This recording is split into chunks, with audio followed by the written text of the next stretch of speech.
morning we are in Romans chapter 3. Let me read verses 27 through 31. Hear the word of the Lord. Then what becomes of our boasting? It is excluded. By what kind of law? By law of works? No. No. It's excluded by the law of faith. For we hold that one is justified by faith apart from works of law. Or is God the God of Jews only? Is he not the God of Gentiles also? Yes, of Gentiles also. Since God is one who will justify the circumcised by faith and the uncircumcised through faith. Do we then overthrow the law by this faith? By no means. On the contrary, we uphold the law. This morning, I want to welcome you into this high world, high-powered world of theological studies. Now, I know that most of you are not, high theologians. We're all theologians of sorts, even if we don't know it. We really are, because it's within human beings to consider God. And so even if we're not, a scholarly theologian, there's a sense in which we are. But I want to welcome you into the high-powered world of theological studies. It's a world that, it's filled with brilliant biblical scholars, great theological minds, but that world needs to be reminded. You see, the deal here is that so many people who have academic degrees, high academic degrees, so often, and I'm not here to judge anyone's hearts, but at all, but so often people with those kind of degrees, they have a tendency toward pride.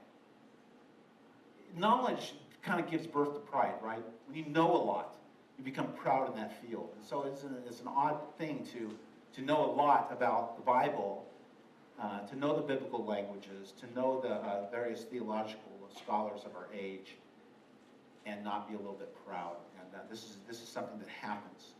So welcome to this world. Now, you might think it's a little bit odd that the pastor would say that to you. Welcome to this world. But I invite you here because there's a man by the name of Samuel Pagan who entered years ago into this particular theological world. He was pursuing degrees in Hebrew literature. He was just pursuing degrees in sacred theology. And Samuel Pagan is a very influential person within the disciples of Christ.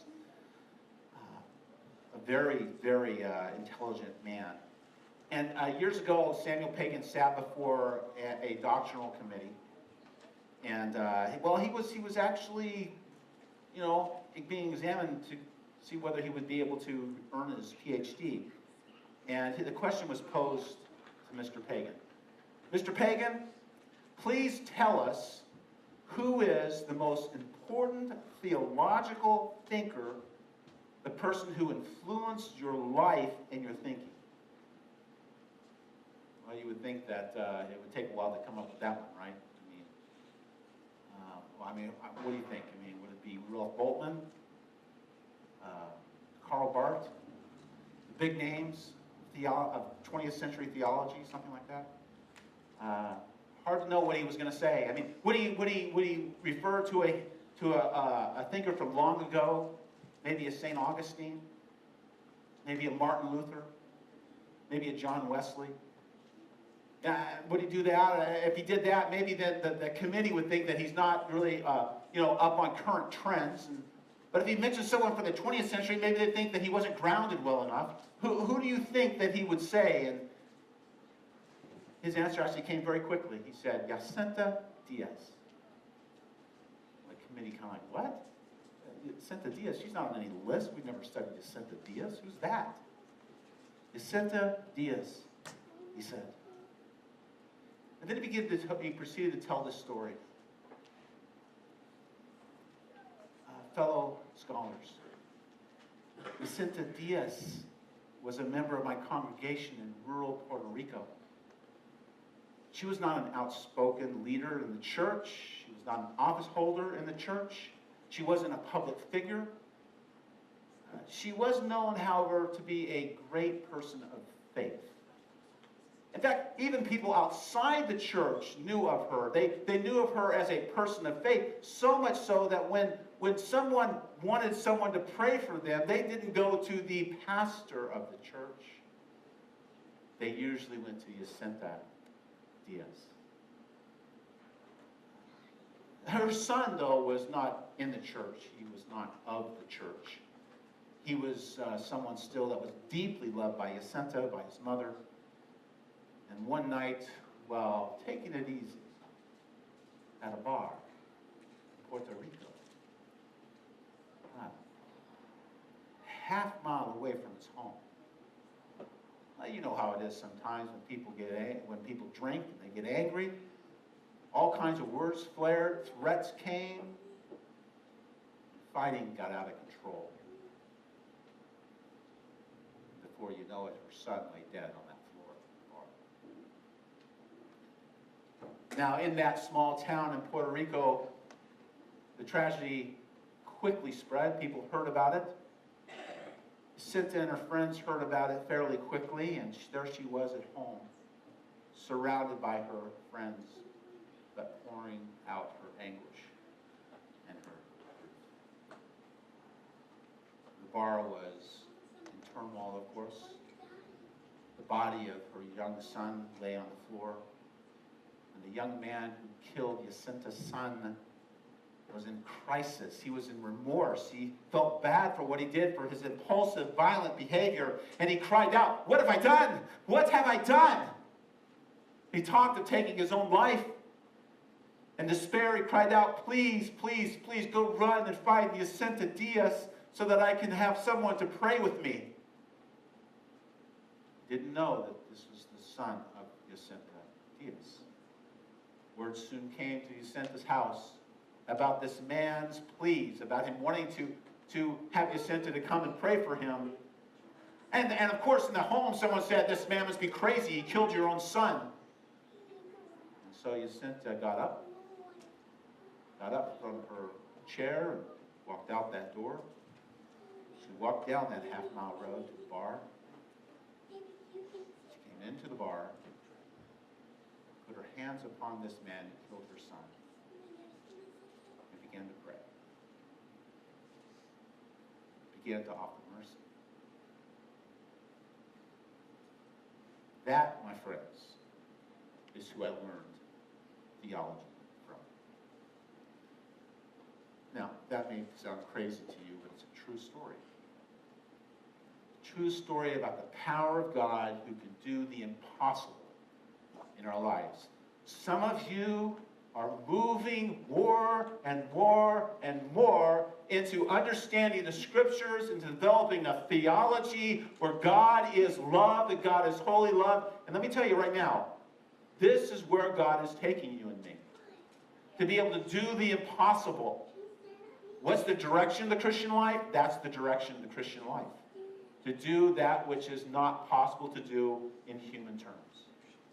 To do the impossible. Paul himself says in Philippians, as you recall, in chapter 4, verse 12, he says, "I know how to be brought low, and I know how to abound in any and every circumstance. I have learned the secret of facing plenty and hunger, abundance and need." And then he says this incredible thing in verse 13, "I can do all things through him, through Christ, who strengthens me." And of course, you know it was Jesus who was being crucified that said this very thing, "Father, forgive them, for they know not what they do." I wonder, what are you capable of doing today? What are you capable of being? I know what you're capable of. You're capable of being like Jesus. Not because you're so special, but because Jesus loves you and wants to empower your life. Now, this is not a message about forgiveness, although it could be that. This is not a message about high theological studies or degrees, although it could be that. This is a message about the paradox of power. The paradox of power that God gives us through the gospel, for all of us who believe. Now, we're deep in the book of Romans, chapter 3, verses 27 to 28. I'm going to make reference to it. I'm going to talk about it a little bit.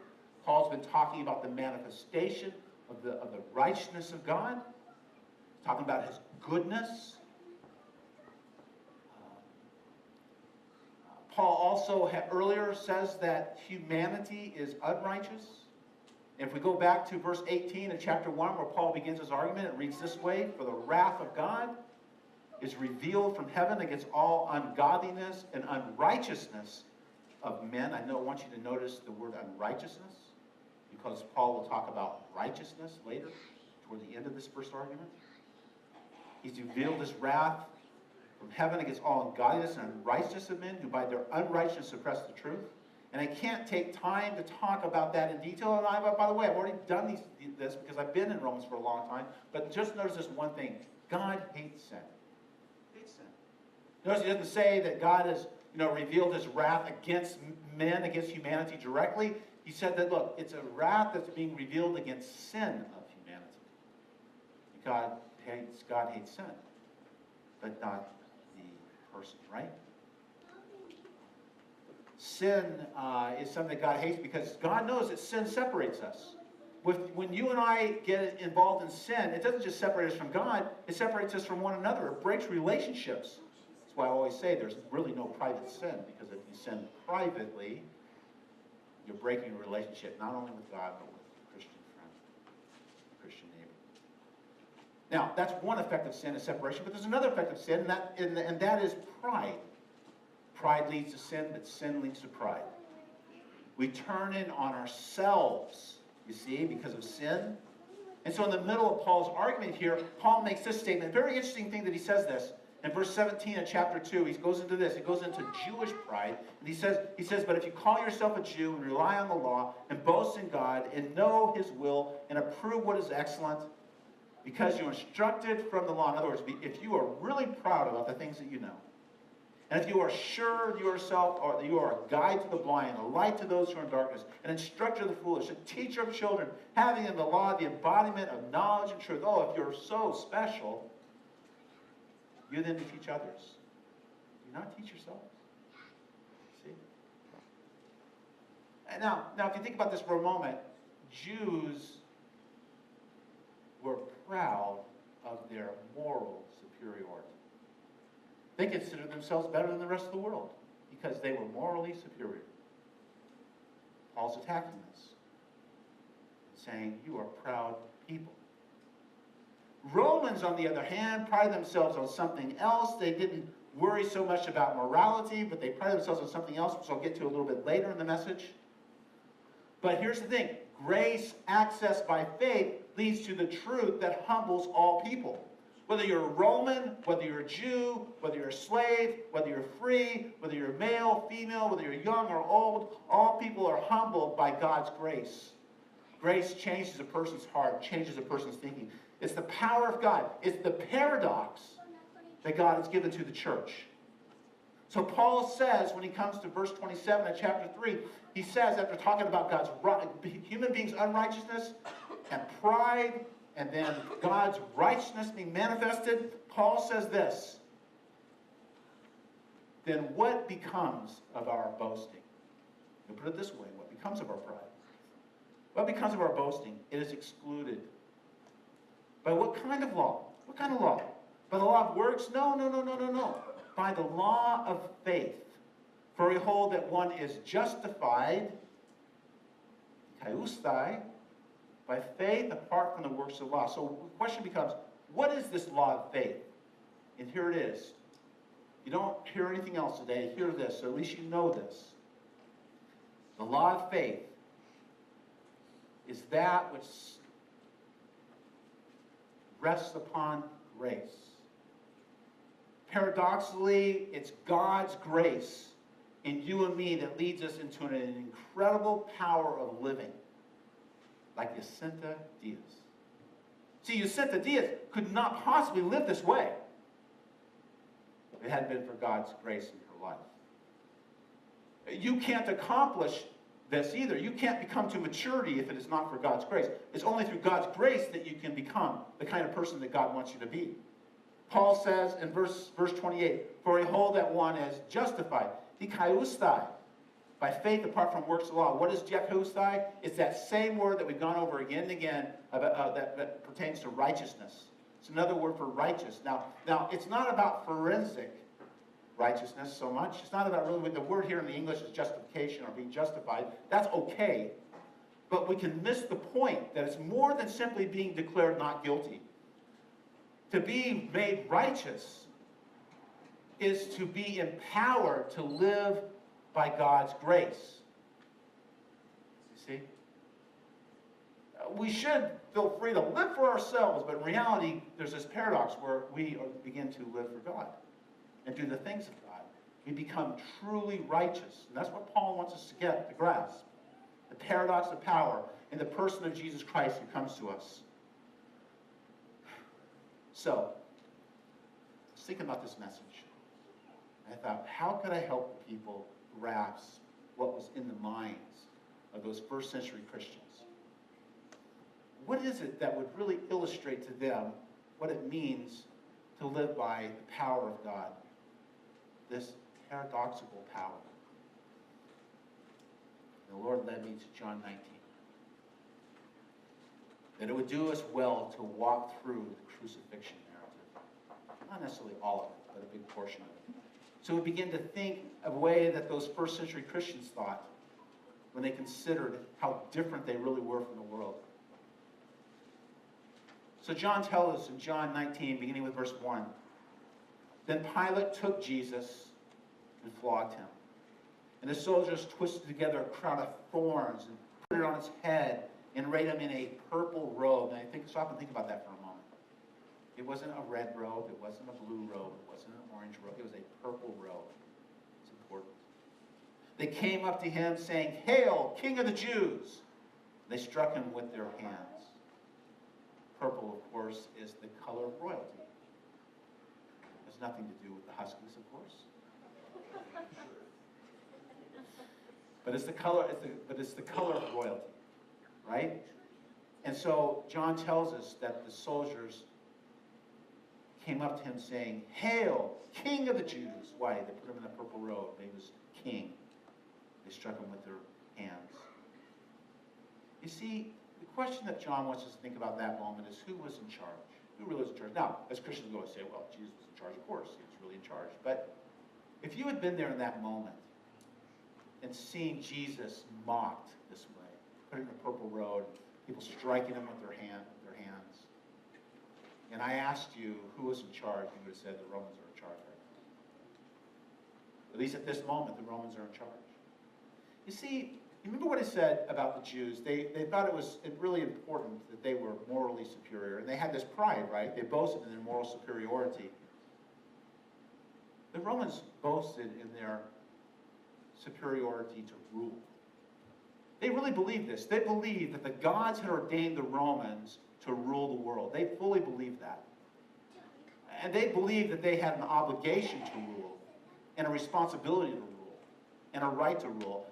If they did not rule, then something was wrong within whatever the world was. They were supposed to rule. And for them to rule was to proclaim the truth of it. So it's very important that they would take someone who would be king of another nation and crucify him. I mean, what better way to proclaim Roman superiority than to crucify another nation's king? So in verse 4 we read, Pilate went out and said to them, "See, I'm bringing him out to you, that you may know that I find no guilt in him." So Jesus came out wearing the crown of thorns, another indication of kingship, right? He came out wearing a crown of thorns and the purple robe. Pilate said to him, "Behold the man." When the chief priests and the officers saw him, they cried out, "Crucify him! Crucify him!" Pilate said to them, "Take him yourselves and crucify him, for I find no guilt in him." The Jews answered him, "We have a law, and according to that law he ought to die, because he has made himself Son of God." And we read that, we think, good Christian people in the 21st century, we think, oh, okay, yeah, I mean, here you go, he's Son of God. And we think in terms of his deity, but we're not supposed to think of his deity at that point. Oh, we can, but it's not really the main point. See, here's the deal. Who was the Son of God in the Roman world? It was Julius Caesar. He was the Son of God. You know that Julius Caesar was deified in Roman mythology? And so all those who came after Julius Caesar, who became emperor, beginning with Augustus and on down, they became sons of Julius Caesar, son of the god. Those who ruled were sons of gods. So Jesus is referred to as Son of God. One who rules, a king. He's made himself out to be a king. He calls himself Son of God. And so in verse 8 we read, when Pilate heard this statement, he was even more afraid. Why? Why was he afraid? He was afraid because he knew that the Romans had the right to rule, not the Jews, and he really wanted his problems to go away, but he had to take care of this issue. And yet he also knew that he had found no guilt in this man. But the Jews pushed and pushed and pushed. Crucify him. Crucify him. He makes himself to be Son of God. He entered his headquarters again and said to Jesus, "Where are you from?" But Jesus gave him no answer. So Pilate said to him, "You will not speak to me? Do you not know that I have authority to release you and authority to crucify you? Don't you know that I have Roman power that I boast in and am supposed to boast in? Don't you know that I can kill you at this moment?" Jesus answered him, "You would have no authority over me at all unless it had been given you from above. Therefore he who delivered me over to you has the greater sin." Strange words. Strange words to Pilate's ears. He has no idea what that means. He did know it was some sort of challenge to his authority, some sort of challenge to Rome. From then on, Pilate sought to release him, but the Jews cried out, "If you release this man, you are not Caesar's friend. Everyone who makes himself a king, who calls himself Son of God, everyone who makes himself king opposes Caesar."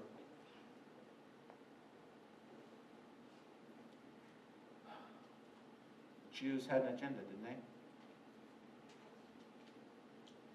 For Pilate. But not for Pilate. So when Pilate heard these words, he brought Jesus out and sat down on the judgment seat at a place called the Stone Pavement, in Aramaic Golgotha, or Gabbatha. Now it was the day of preparation of the Passover. It was about the 6th hour. He said to the Jews, and this is where Pilate falls into it, "Behold your king." They cried out, "Away with him! Away with him! Crucify him!" Pilate said to them, "Shall I crucify your king?" The chief priests answered, "We have no king but Caesar." So he delivered him over to be crucified. So they took Jesus, and he went out bearing his own cross to the place called the place of a skull. It's in Aramaic, it's called Golgotha. There they crucified him, and with him 2 others, one on either side, and Jesus between them. Pilate also wrote an inscription and put it on the cross. And it read, "Jesus of Nazareth, the King of the Jews." Many of the Jews who read this inscription for the place where Jesus was crucified was near the city, and it was written, notice this, it was written in Aramaic, in Latin, and in Greek. So the chief priests of the Jews said to Pilate, "Do not write the King of the Jews, but rather this man said, 'I am King of the Jews.'" And Pilate answered, "What I have written, I have written." 3 languages. 3 languages that controlled the Roman world, particularly the eastern part of the Roman world: Aramaic, common language; Latin, the language of Rome; and Greek, the language that all had to speak in order to spy and sell. You see, power was on public display that day, and all that understood Although all that saw the cross understood that power was on display. Roman power was on display. And yet here stands the great paradox. The great paradox of history. But let me ask you this question. Where is Rome today? You say, hey, it's in Italy. It's not the Rome I'm talking about. Not really. Where's Rome today? Is Rome not in ruins? It's in ruins. You can go to the city of Rome and see what Rome used to be. You see, in the year 410, Rome was sacked by the Visigoths. Rome had stood for 1,000 years. Can you imagine what it must have been like in 410? Just imagine. No one had ever sacked Rome before. Are you kidding me? It was sacked by the Visigoths. In 455, it was sacked by the Vandals again. And in 546, it was sacked by the Ostrogoths. Everyone wanted to take something from Rome, and everyone wanted to be a part of Rome. But once Rome was sacked, Rome was over. Where's Rome's glory and what's become of it? Where's Caesar?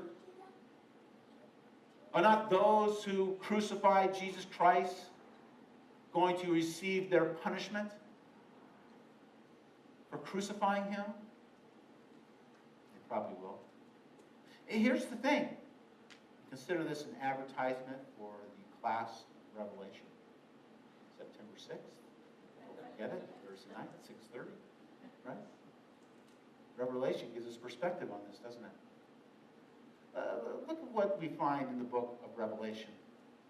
Oh, how good it would have been on that day, on that Good Friday when Jesus was crucified, to be Roman. And yet, look what Revelation says. Then I saw a great white throne, and him who was seated on it. By the way, that's Jesus, the King. And from his presence, earth and sky fled away, and no place was found for them. And I saw the dead, great and small, standing before the throne, and books were opened. Notice that phrase. Notice that. Books were opened. Books were opened. What are these books? Well, like I said, advertising for Revelation. What are these books? You see, the Jews had this idea. You know, it's going to sound pretty familiar to you. If you do more bad things than good things, then the books, because God has a ledger, more bad things than good things, you're going to end up in eternal punishment. But if you do more good things, if you keep the law as much as you're able, you're going to get even. You know anyone like that? You know anyone in our day and age who thinks that way, that if you just do a little more good than bad, you're going to be okay? You know, people who kind of keep a ledger. Well, I'm pretty good because I know I helped, this person cross the street. I made a few people laugh, told a few jokes. I'm more good than bad. I have some bad things I do. Occasionally, I hit an old lady with tire chains, but most of the time I don't do that, right? I'm pretty good most of the time. So I'm sure God will let me in. You see, books were opened. Roman boasting, Jewish boasting. Then another book was opened, which is the book of life. So you have books and you have the book of life, two different kinds of books. And the dead were judged by what was written in the books according to what they had done. By the way, do you want to go there? You want to be judged based upon what you've done? Because the scriptures reveal something interesting about that. One sin makes you guilty. And there must be a payment for that sin. The sea gave up the dead who were in it. Death and Hades gave up the dead who were in them. And they were judged, each one of them, according to what they had done.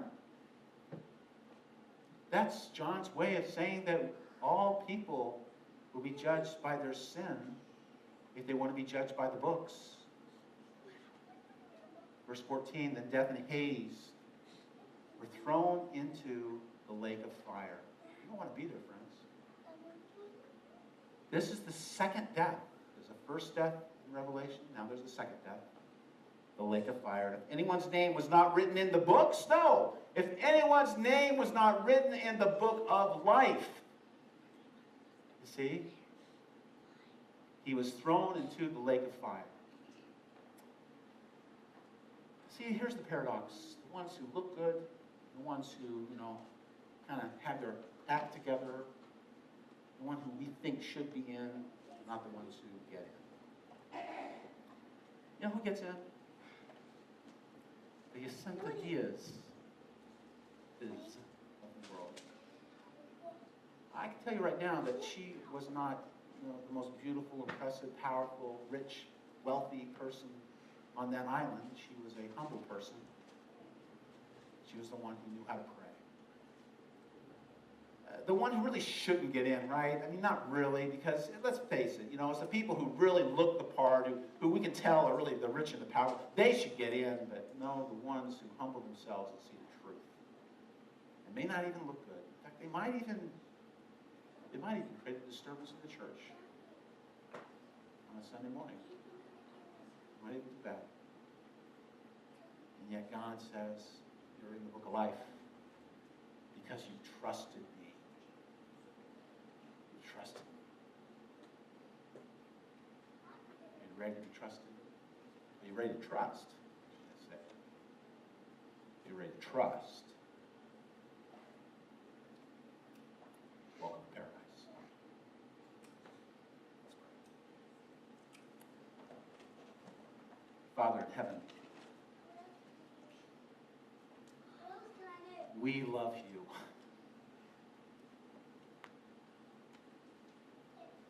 Oh, how you give grace. We don't deserve it.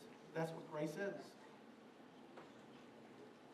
I ask, Lord, that you would help us all to humble ourselves and be fully within your sphere. We want to be in that New Jerusalem. We want to be in that city. We don't want to boast because we all have nothing to boast in except Jesus Christ our Lord. May that be our boast. And in him, may that be our place. In the name of the Father,